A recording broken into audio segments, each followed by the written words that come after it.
Is it worth the hype? Today we'll be reviewing Bleu de Chanel Parfum. Let's get to it.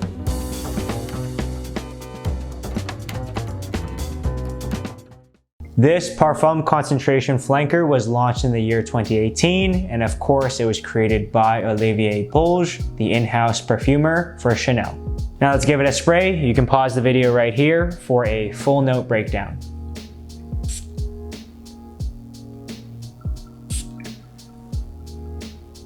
In the opening, it's very bright, very citrusy. You get more of that lemon zest rather than the center of the fruit. As it's drying down, you get this fresh mintiness to it. And when it fully dries down, you really get that nice lavender, kind of like a laundry scent, but like a deeper, darker lavender. And you get that woodiness that really draws you in. It's a really smooth blend of that cedar and sandalwood.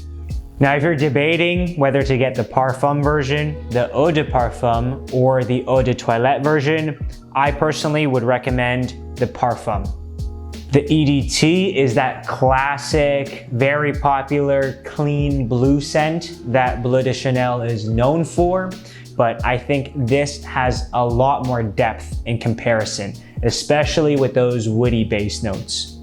The EDP, on the other hand, compared to the Parfum, I feel like it does project a bit more, but it can be a little bit sharper. And when you're wearing this, maybe it's gonna be in a work setting, so it could be a bit much. I feel that the Parfum is the most complex and most well blended out of the three in the lineup.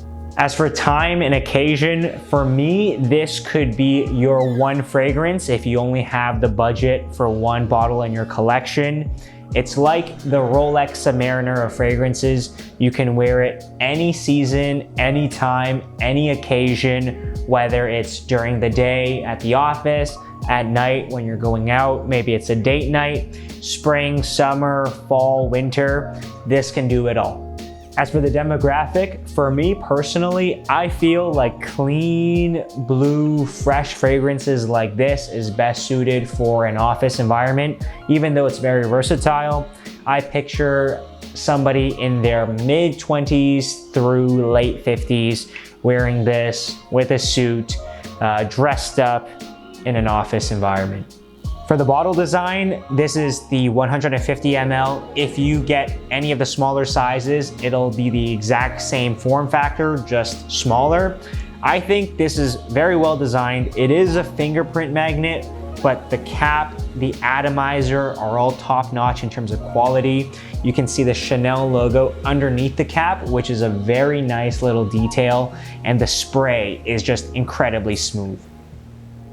Now I'm going to rate this fragrance in 5 different categories. It's going to be how the fragrance performs on my skin, so the experience might be different for you. As for longevity, I give this a 9 out of 10. I don't know if it's just me that I don't get nose blind to it. Maybe some people do. After 9-10 hours, I can still smell it on my skin. As for projection, I give this an 8.5 out of 10. It's a little bit less projection than the Eau de Parfum version. I actually kind of prefer it that way because of the smell of the fragrance, right? You don't want it to be overwhelming, especially if people are close to you, maybe in an office setting. I find it to be more of a beyond arm's reach distance, but it's not gonna fill an entire room. As for my personal rating, I give this a 9 out of 10. I personally don't like fresh blue fragrances typically, but this has such a nice balance and complexity to it that I love it for my personal collection. It's such a safe pick. Anytime I want to wear something, I can just default to this. As for uniqueness, I give it a 7 out of 10. Now, it is a flanker based on the Bleu de Chanel DNA, but I do feel like it's a more sophisticated, more elevated version of that fragrance, and it does set itself apart. As for value, this gets an 8 out of 10. This is 260 Canadian dollars for the 150 ml bottle. Now, it's not the best dollar to juice ratio, but because it projects well, it lasts long, I think it's worth it. Now, when we total up all the scores and average them out, Bleu de Chanel Parfum gets an 8.3 out of 10.